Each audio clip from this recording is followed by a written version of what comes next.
ఉద్ఖులు ఫిస్సిల్మి coffer, ఓ విశ్వాసులారా ఇస్లాంలో పూర్తిగా వచ్చేయండి. సగం బయట సగం లోపల. ఇష్టం వచ్చిని ఆచరిస్తాను, ఇష్టం లేని వదిలేస్తాను, అలా కాదు. పూర్తిగా వచ్చేయండి. శైతాను అడుగుజాడల్లో నడవమాకండి. మనిషికి బద్ద శత్రువు పార్ట్నర్ కాదు, పక్కనోడు కాదు, బంధువులు కాదు. అసలు శత్రువు ఎవడు అంటే శైతాను. మనం ఏం చేశాము? శైతాను వదిలిపెట్టేశాము. శైతాను వదిలిపెట్టేశాము.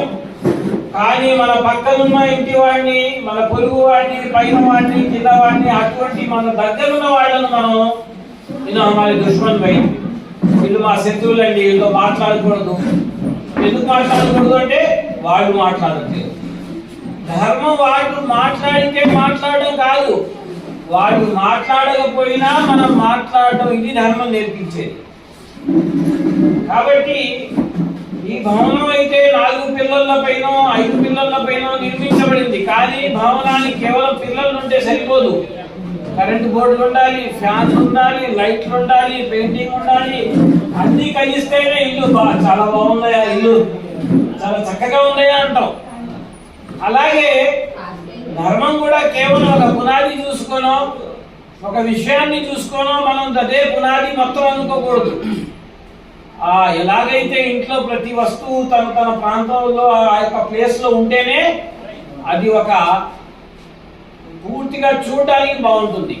ప్రవక్త గారు ఏమన్నారంటే, ప్రవక్తల పరంపరలో నా యొక్క ఉపమానం ఏమిటంటే, ఒక అందమైన భవనం తయారైపోయింది, అంతా చక్కగా రెడీ అయిపోయింది. ఒక్క ఇటుక ప్రాంతం మాత్రం ఖాళీగా ఉంది. ఆ ఇటుక, చివరి ఇటుకను నేనే. అంటే ఈ యొక్క ధర్మం, ఆధ్యాత్మికత అనే భవనానికి ఎంతో మంది ప్రవక్తలు వచ్చారు, వాళ్ళ సందేశం ఇచ్చారు. దైవం పంపించి మానవాళికి నరకం నుంచి కాపాడడానికి వచ్చారు. చిట్ట చివరిగా నేను వచ్చాను. నేను వచ్చిన తర్వాత ఈ ధర్మాన్ని పరిపూర్ణం చేయడం జరిగింది. అల్యౌమ అక్మల్తు లకుం దీనకుం, ఈ ధర్మం ఈ రోజుతో మీ మీద పరిపూర్ణం చేయడం జరిగింది. ఇస్లాం మీకు ఇవ్వబడుతుంది. అది నేను ఎన్నుకోబడ్డ ధర్మం. అందులో మీకు ఎన్నో శుభాలు ఉన్నాయి అన్న విషయం కూడా ఖురాన్ తెలియజేస్తుంది.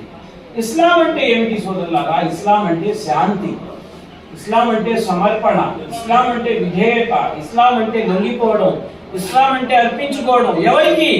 నిన్ను పుట్టించిన దైవానికి నువ్వు అర్పించుకోవాలి, నువ్వు మోకరిల్లాలి, నువ్వు